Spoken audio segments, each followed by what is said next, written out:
임계점은요, 액체와 기체의 경계의 온도입니다.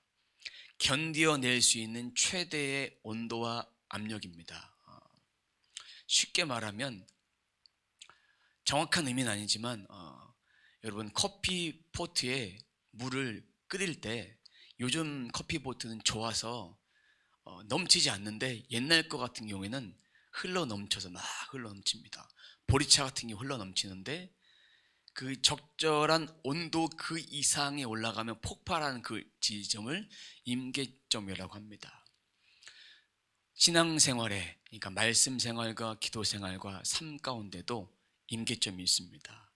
말씀 생활의 임계점을 극복할 수 있는 비결, 임계점을 넘을 수 있는 비결은 우리가 매일매일 말씀을 묵상하는 것, 꾸준히 매일매일 말씀을 묵상하는 것, 365일 말씀을 꾸준히 묵상할 때 하루에 한 장, 또 하루에 묵상 본문, 또 짧게는 한 달락, 더 짧게는 한 절이라도 계속해서 묵상하면 그것이 임계점을 넘을 수 있는데 족한 말씀이 되어집니다. 많은 사람들은 성경은 많이 읽습니다. 많이 읽는데 한 본문 이것을 10번, 20번, 30번, 40번, 50번, 100번 이렇게 연속해서 읽는 것을 잘 하지 못합니다. 이렇게 말씀을 보아야 내 심령 가운데 이 말씀을 비출 수 있습니다. 내 심령 가운데 이 말씀을 비추고 또한 찔림을 받게 됩니다. 제가 어저께 저녁에 야고보서 말씀 1장을 읽다가 마음에 찔림을 하나님 주시더라고요. 행함이 없는 그 믿음, 그런 믿음을 보면서 저를 회개시키시고 마음 가운데에 생각하지 못했던 것들을 주님께서 생각나게 하신 것이 있습니다. 이 말씀을 되새김질한다는 것은 참으로 중요합니다. 한 번, 두 번, 5번, 보통 큐티책에는 3번만 하라고 했는데 많이 하면 많이 할수록 좋습니다. 그리고 그 말씀을 새기면서 계속 삶 속에서 떠올리는 것, 그러다 보면 옛사람이 생각이 납니다. 그 찔림을 통해서 옛사람이 생각이 나고 고백하고, 그러다 보면 임계점이 어느 순간, 그러니까 360일 계속 말씀이 쌓이다 보면 하루에 한 장씩 말씀을 묵상하다 보면 365장이 내 양식이 돼서 내 안에 임계점으로 폭발할 지점이 오게 됩니다. 이것이 단순간에 폭발하지 않습니다. 한 달, 2달, 6개월, 1년, 2년, 3년 계속 쌓이다 보면 그 지점이 폭발할 지점이 올라와서 내가 새 영을 부어주셔서 삶 가운데에 생수의 강이 흐르는 그런 경험들을 하게 될 것입니다. 그리고 그러다 보면 이제 기도 생활까지도 나아가게 됩니다. 성경에 시험에 들지 않기 위해서 기도하라고, 그것이 우리가 기도해야 될 말씀의 근거입니다. 그리고 기도 외에는 다른 능력이 내게서 나갈 수 없다. 제자들이 귀신을 쫓지 못했던 이유를 물어봤을 때 기도 외에는 이런 능력이 나갈 수 없다라는 주님의 말씀이 있었습니다. 이렇게 말씀을 통해서 내 안에 심령이 잘 다져지면 기도 생활까지도 연결되어집니다. 기도가 그저 입술의 고백으로 나오게 됩니다. 그러다 보면 이제 기도가 영에 의한 기도는 1시간은 그렇게 어렵지 않습니다. 1시간 어렵지 않은데 1시간 기도하는 동안에 이렇게 마음과 영과 왔다 갔다 하면서 그런 기도를 하게 될 때가 있습니다. 그때마다 주님께 붙잡아야 됩니다. 또한 기도의 임계점은 폭발점이 언제냐? 3시간을 넘어갈 순간 폭발하기 시작합니다. 3시간. 이런 말이 있습니다. 1시간 기도는 내 신앙생활 유지, 2시간 기도는 능력이 임하는 것, 3시간 기도는 사명 감당하기 위해서 3시간, 그리고 4시간부터는 초자연적인 돌파가 일어납니다. 제가 여기서 말하는 기도는 끊어서 하는 기도가 아니라 논스톱으로 기도하는 것을 말합니다. 논스톱으로. 이 3시간부터는 오직 영에 의한 기도만 할 수 있게 됩니다. 내 육신이 약하다 할지라도 영이 인도하시면 3시간부터는 철저한 또 다른 세계가 열려지게 되고 4시간도 그렇게 됩니다. 그래서 말씀 생활과 기도 생활 임계점을 돌파하는 것을 왜 제가 이 서두에 말씀드리느냐, 제자들에게 마음은 원이었지만 육신이 약해서 기도하지 못했습니다. 주님이 깨어 있으라고 말씀하셨는데 깨어 있지 못했습니다. 예수님은 겟세마네로 기도하러 올라가셨습니다. 제자들은 자고 있었어요. 졸고 있었어요. 제자들에게도 임계점이 필요합니다. 저희들에게도 임계점이 필요합니다. 돌파해야 될 영역들이 있습니다. 그런데 오늘 말씀을 통해서 우리가 그것을 바로 깨닫고, 우리가 돌파해야 될 임계점을 깨닫고, 이 말씀을 통해서 정말 내가 순종해야 될 영역이 무엇인가, 오늘 말씀을 통해서 깨닫는 저와 여러분 되기를 주님의 이름으로 축원합니다. 예수님은 공생의 사역 기간 동안에 늘 기도하셨습니다. 시작부터 끝까지, 십자가에 돌아가시기 직전까지, 잡히기 직전까지도 기도하셨고, 오늘은 잡히시기 전에 기도하는 그런 말씀입니다. 죄인들의 손에 넘겨질 때도 기도하셨고, 미리 아셨고 기도 끝내놓고 나니까 죄인들이 잡으러 왔습니다. 주님이 그때를 다 아셨던 것이죠. 예수님은 겟세마네로 기도하러 가셨습니다. 겟세마네는 헬라어로 게드세마네라고 합니다. 무슨 뜻이냐면 기름 짜는 틀이란 뜻이 있습니다. 이곳은 감람산이라고도 불리우는 산입니다. 전통적으로 유대인들이 이곳에 가서 기도를 많이 하는 산입니다. 근데 기름을 짜는 틀, 주님이 땀방울이 핏방울 되도록 변하도록 기름을 짜듯이 그렇게 절규하면서 기도하셨다라고 해서 겟세마네 동산에서 그런 기도를 하셨던 것입니다. 그러면 32절부터 34절까지 말씀을 함께 읽어보도록 하겠습니다. 그들이 겟세마네라 하는 곳에 이르매 예수께서 제자들에게 이르시되 내가 기도할 동안에 너희는 여기 앉아 있으라 하시고 베드로와 야고보와 요한을 데리고 가실새 심히 놀라시며 슬퍼하사 말씀하시되 내 마음이 심히 고민하여 죽게 되었으니 너희는 여기 머물러 깨어 있으라 하시고, 예수님이 심히 놀라고 슬퍼하신 상태예요. 죽음을 아셨는데 왜 심히 놀라고 슬퍼하셨을까요? 내가 죽을 것이다, 3일 만에 살아날 것이다, 이 말씀을 계속해서 하시고 이것 때문에 오신 분이신데 왜 그러셨을까? 예수님은 신성과 인성을 다 가지고 이 땅에 오신 분입니다. 인간의 죽음, 인성을 가진 사람의 죽음, 모든 사람이 갖는 죽음에 두려움과 슬픔이 있다는 것이죠. 근데 주님은 신성도 있었지만 인성을 가지고 이 죽음의 고통도 다 감당하신 거예요. 아픔도 감당하시고 고통도 감당하시고 배가 고픔도 감당하시고 다 이런 고통들을 다 느끼면서 십자가 앞에 나아가신 것입니다. 두 번째는 유대인들과 제자들의 배신과 배반에 대한 슬픔이 눈물에 겨웠어요. 원통한 것이 아니라 안타까운 그런 마음이 있었던 것입니다. 세 번째는 인류를 살리기 위한 사랑이 여기 담겨져 있습니다. 예수님처럼 그렇게 생명을 내어준 사랑이 없습니다. 이런 마음 때문에 슬픔과 놀라는 마음이 가지고 계셨던 거예요. 십자가로 나아가는 그 길이 싫었던 것이 아니라 그 마음이, 이 마음의 고통을 감당하는 그 자체,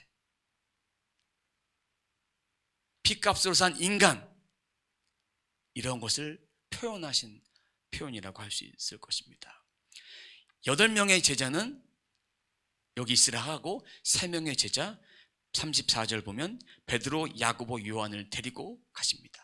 가시면서 여기 머물러 있어라 라고 말씀하셨습니다. 그러면서 예수님은 조금 떨어진 거리에 가서 기도하셨어요. 그것이 기도의 내용이 35절부터 36절까지입니다. 함께 봅니다. 조금 나아가사 땅에 엎드려 될 수 있는 대로 이 때가 자기에게서 지나가기를 구하여 이르시되 아빠 아버지여 아버지께서는 모든 것이 가능하오니 이 잔을 내게서 옮기시옵소서. 그러나 나의 원대로 마시옵고 아버지의 원대로 하옵소서 하시고, 이 잔을 내게서 옮겨달라고 말씀하셨어요. 회피한 것이 아닙니다. 십자가에 대한 순종에 대한 기도입니다. 이 마음을 표출하신 것이고 아버지의 뜻대로 해달라.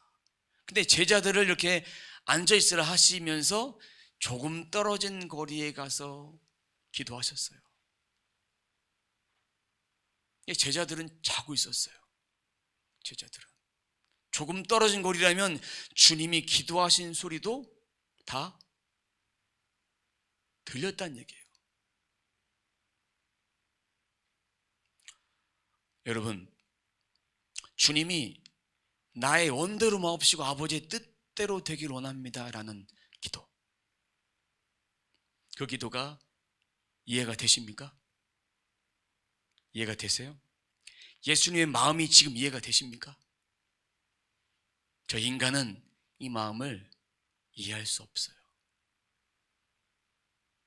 십자가의 고통에 대한 그것은 말씀을 많이 듣고 여러 번 읽어봐서 알지만 그 말씀을 100% 다 이해할 수 있는 자는 세상에 아무도 없습니다.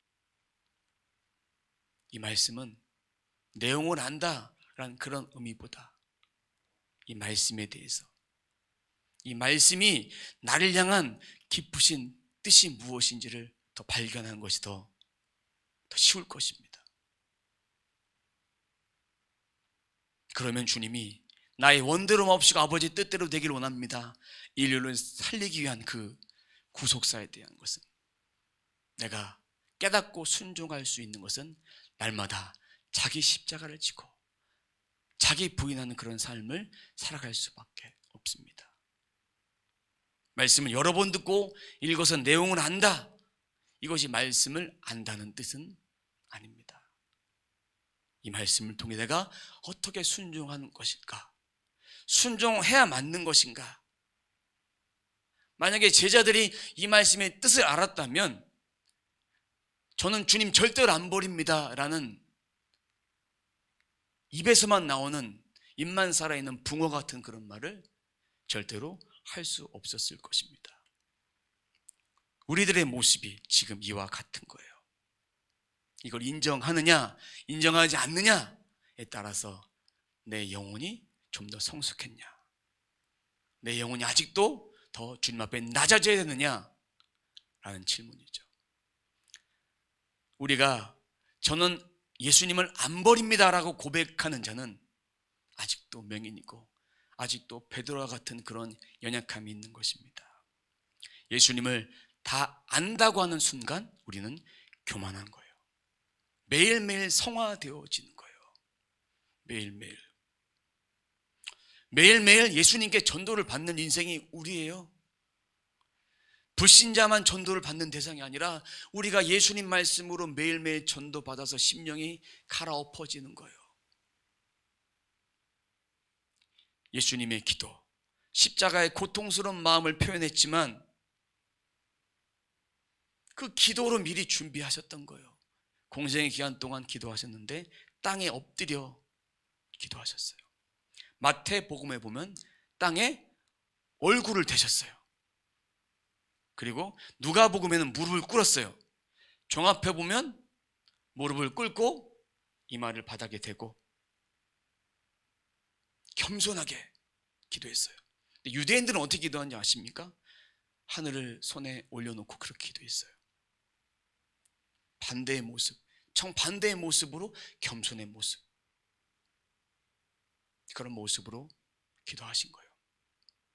저도 예전에 전도사 사역 처음 나갔을 때 안내를 보고 있는데 갑자기 마음에서 성령께서 감동 주시기를 너 이 자리에 무릎 꿇어라, 양복 입고 맨 바닥에 무릎을 꿇으래. 그래서 그때는 제 마음이 순종을 잘했는지 몰라도 무릎을 다 꿇었어요.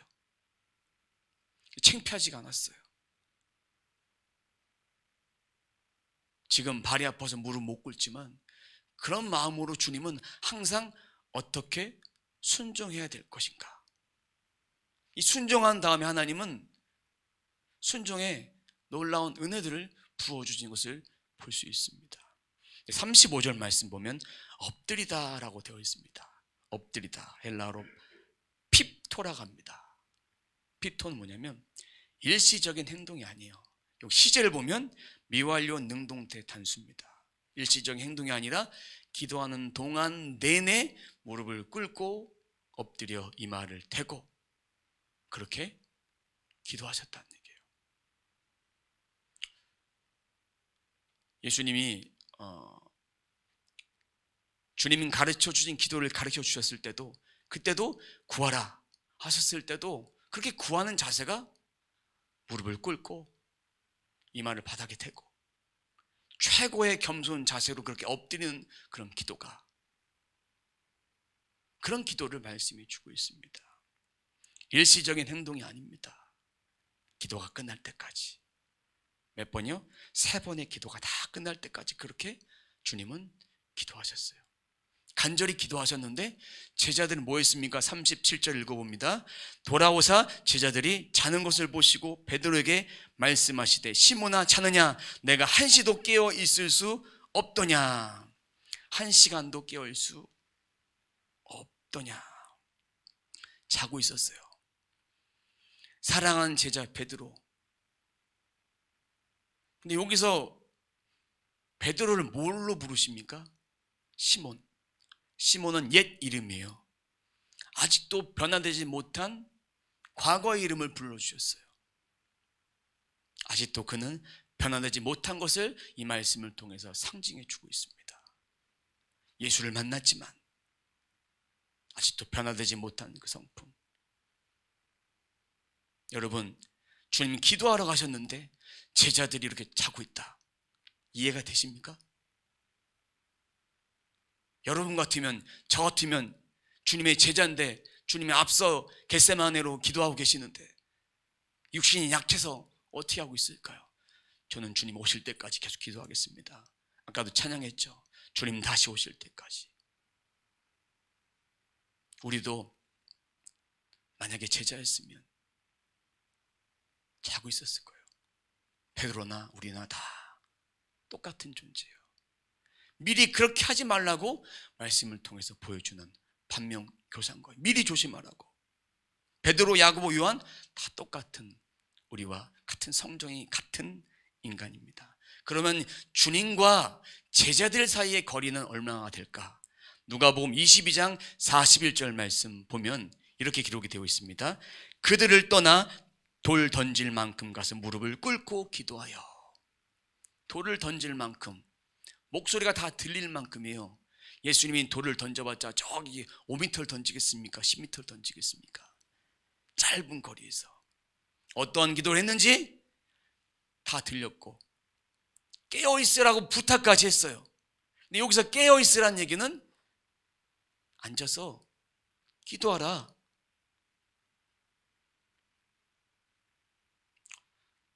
기도의 소리를 들으면서 잤다.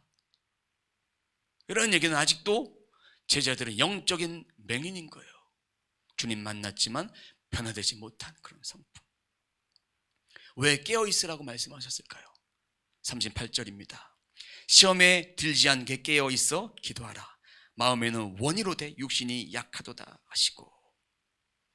시험에 빠지지 않도록 주님을 위해 기도해달라고 하지 않으셨어요? 너의 영혼을 위해서 기도하라고 했어요. 네가 시험 빠지지 않도록, 고난당하고 핍박당할 때 네가 시험당하지 않도록. 신약성경 어디를 찾아보세요. 세상에 악한 것이 올 때 시험당하지 않도록 기도하라고 주님은 계속해서 말씀해 주고 계시고, 바울 사도를 통해서, 성경 기자를 통해서 항상 말씀하잖아요. 깨어서 기도해라. 내 영혼을 위해서 깨어서 기도해야 되는 것입니다. 마음은 원했습니다. 하고 싶었어요. 육신이 약했던 것들도 주님이 다 아셨습니다. 여러분, 다른 사람을 위해서 기도하기 전에 우리의 영혼을 위해서, 우리의 영혼이 시험 들지 않기 위해서 기도해야 되는 거예요. 하나님의 나라와 하나님의 의를 위해서 기도하고 시험 들지 않도록, 주님 가르쳐 주신 기도에도 시험에 들지 않도록 우리를 시험에 들게 하지 마옵소서라는 그런 기도가 포함되어 있습니다. 죄 지은 자를 용서해 준 것 같이 우리 죄를 용서해 주시고, 시험에 대한 기도는 매일매일 드려야 되는 기도고, 그 기도를 드릴 때 이런 형식에 맞춰서 기도하는 것이 아니라 기도의 원리가 여기 담겨져 있으니까 성령을 구해야 되는데 구하는 방법은 간절함이다. 간절함으로 기도해라. 밤중에 친구네 집 가서 밥 달라는데 밥 안 줄 때 계속해서 간구하면 줄 것이다. 그처럼 그런 기도가, 간절한 기도 올려드리는 기도가 주님이 받으시는 기도다. 자신의 믿음을 지키기 위해서 간절히 시험에 들지 않기 위해서 기도해야 합니다. 이제 말씀을 마치고 또 기도하러 가셨어요. 두 번째로. 근데 또 오시니까 제자들은 뭐하고 있습니까? 졸고 있어요. 40절입니다. 다시 오사 보신즉 그들이 자니 이는 그들이 눈이 심히 피곤함이라. 그들이 예수께 무엇으로 대답할 줄을 알지 못하더라. 다시 왔는데 졸았다.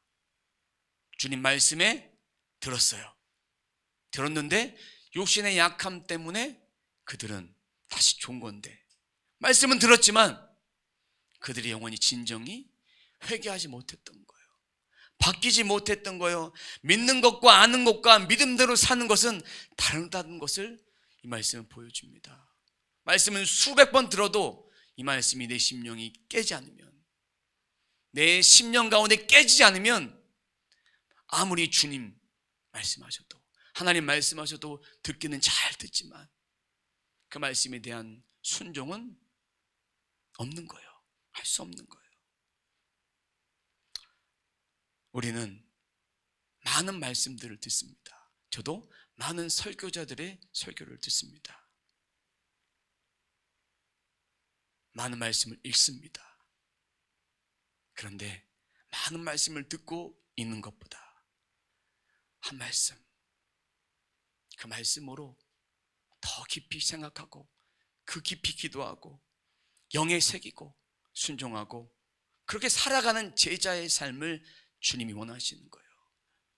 우리들에게 40절의 말씀을 주셨다.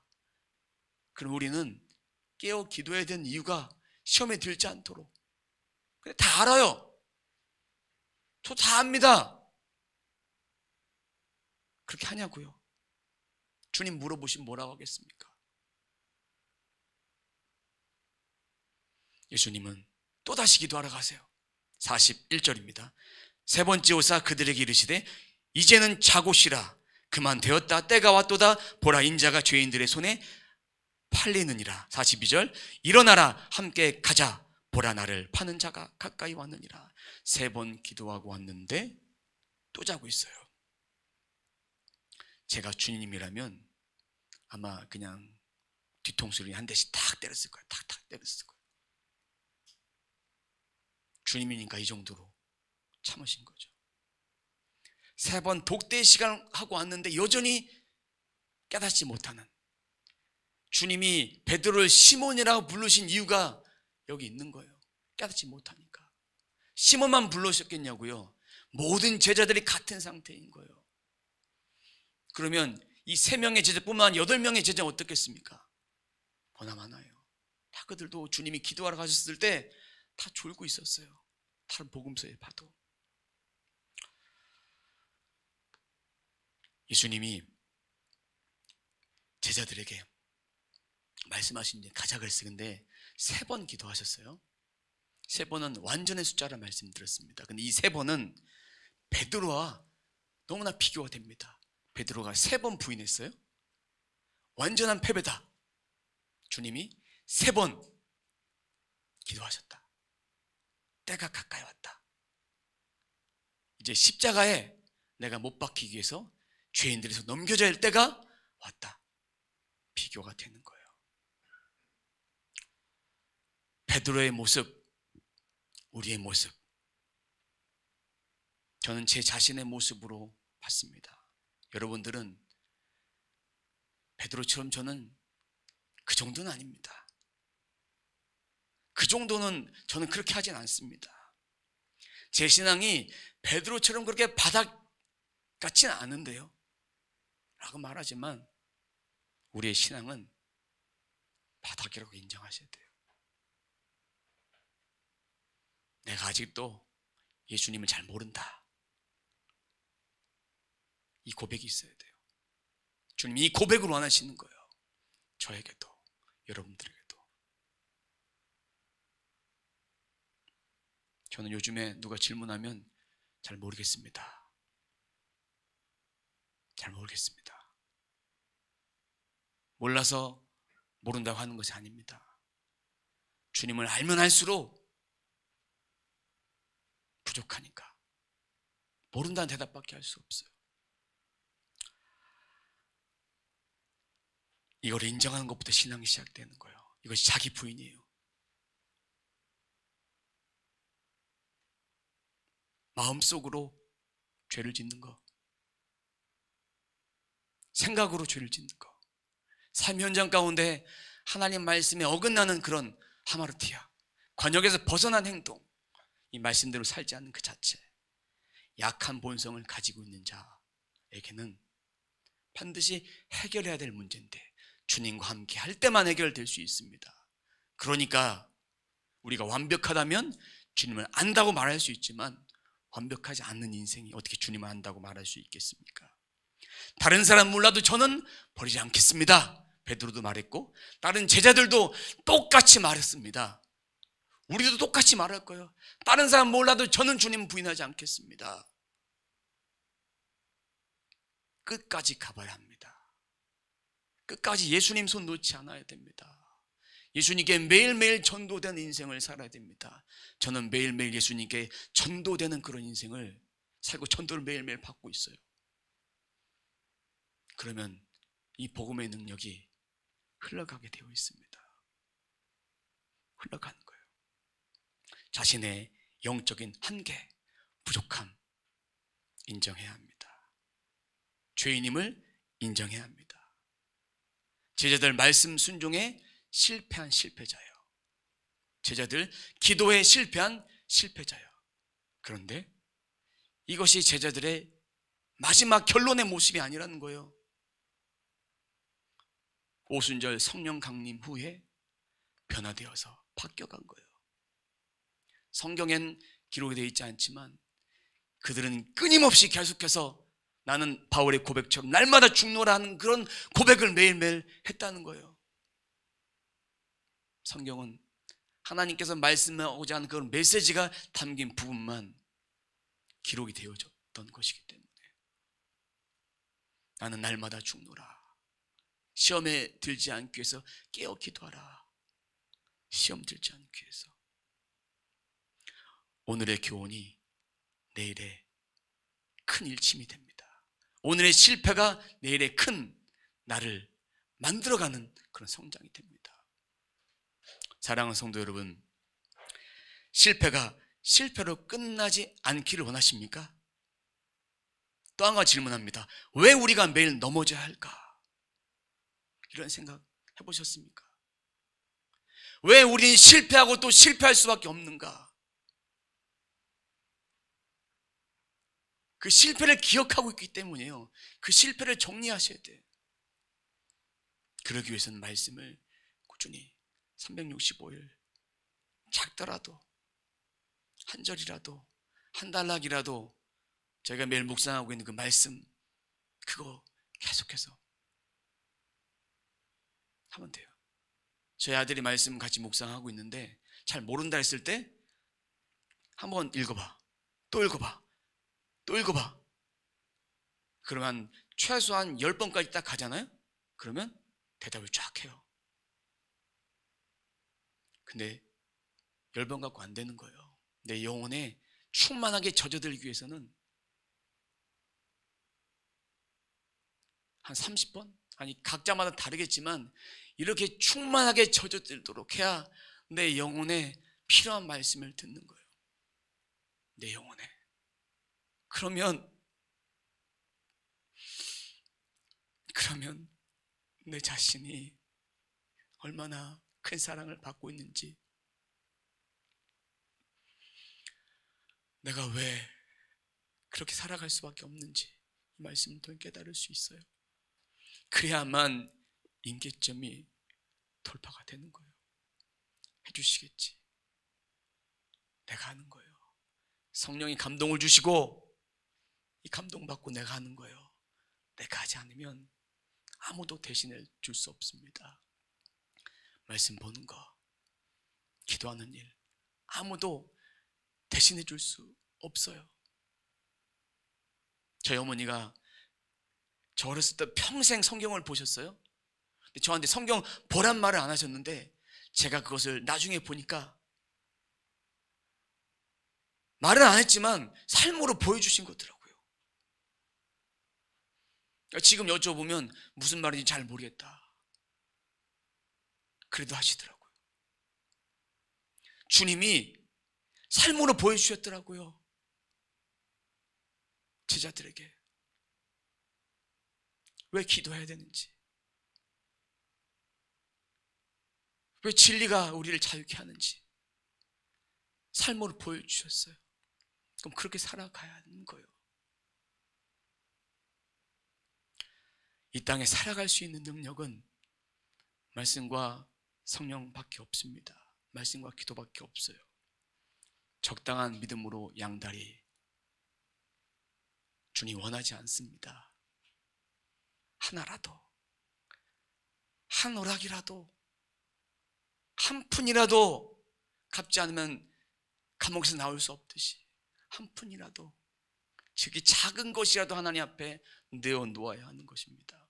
적당한 믿음 생활은 종교 생활이에요. 나를 위해서 하는 종교 생활. 이런 이야기를 들으면 이렇게 반문하실 수 있습니다. 인간이니까 당연하지, 이 정도면 되겠지. 그런 사람에게는 임계점이 절대로 돌파될 수 없습니다.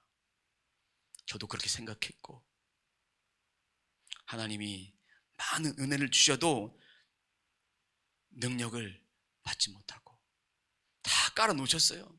하늘 창고에 다 있어요. 우리가 받아서 꺼내서 써야 돼요. 통장에 10억 있는데 갖고만 있어 보세요. 무슨 소용이 있겠습니까? 온갖 각양 선물을 구원의 은혜를 통해 다 주셨는데 꺼내서 쓸 때 능력이 있습니다. 주신 것 받았죠. 써야 돼요. 쓰지 않으면 입만무성한 무화과 나무가 됩니다. 열매 없는. 꺼내서 쓰기 위해서 내가 그 임계점을 돌파해야 되는 거예요. 대신해 줄 수 없어요.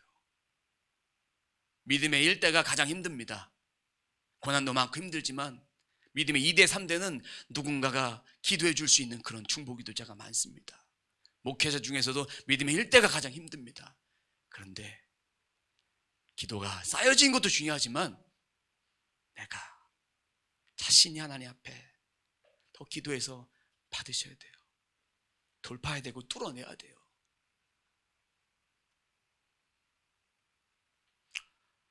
말씀이 능력이 되기 위해서 매일 말씀을 묵상하는 거, 묵상 본문 붙잡고 계속해서 기도하시는 거. 이럴 때 삶의 능력이 내게 부어집니다. 내게 주신 말씀을 찾아야 돼요.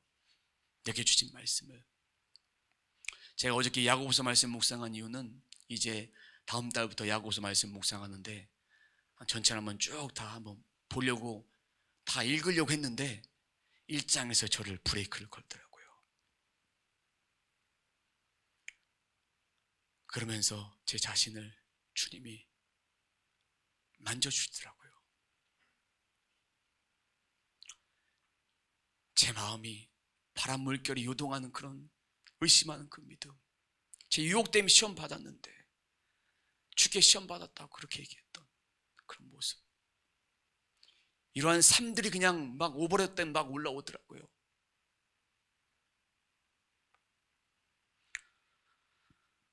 우리들의 삶 가운데에 하늘로부터 부어지는 능력을 우리가 받기를 소원합니다. 그것만이 살 길이에요. 예수님 사역에 기도가 필수였어요. 왜 기도해야 돼요? 예수님 사역에 기도가 필수였어요. 우리 말씀을 묵상했으면 기도로 풀어내야 돼요. 기도로 더 많은 것들을 받아 누려서 그것을 가지고 살아내야 돼요. 이럴 때 내 자신이 무너지는 거예요. 무너져야 되는 거예요. 말씀 앞에 방망이로 맞아야 되는 거예요. 그래야만 깨달을 수 있습니다. 그리고 주님 레마의 말씀 붙잡고 그렇게 주님과 동행하면 돼요. 동행. 아는 것과 믿는 것과 믿음대로 사는 것은 다른 거예요. 살아내야 돼요. 살지 못하면 헛된 믿음이 되는 거예요. 1시간 기도 생활 하셔야 됩니다. 신앙생활 유지를 위해서 해야 돼요. 능력을 받고 싶으면 2시간 하세요. 사명의 길을 가고 싶다면 3시간 하세요. 4시간부터는 초자연적인 역사가 돌파가 될 것입니다. 4시간 딱 가잖아요. 기도가 멈춰지지 않는 그런 초자연적인 역사가 일어납니다. 입에서 멈추지 않아서 잠들기 전까지도 기도가 막 나오더라고요. 30분이 1시간 돼요. 1시간이 2시간, 2시간 3시간 이렇게 돼요. 각자 분량만큼 하십시오. 하지만 각각 분량마다 주신 은혜는 다르다는 걸 말씀드리고 싶습니다. 신앙생활 제대로 유지하고 싶다면 1시간 반드시 하셔야 됩니다. 어떤 분들은 힘들죠. 그래도 해야 됩니다. 임계점을 돌파해야 되니까. 저는 기도할 때 요즘은 집이나 교회에서 하는데 예전에는 어떻게 됐냐면 길거리에 나가서 했습니다. 기도하라는 그런 장소. 어쩔 때는 자동차가 다니는 도로에서 가서 했습니다. 왜? 제 기도 소리를 방음을 해줘요. 더울 때는 못하지만 걸어가면서 차들 다니면 그냥 기도하는 거예요. 그러면 제가 기도하는 소리가 안 들려요. 소리 질러도 안 들려요. 그렇게 기도를 했었습니다. 차에서도 기도하고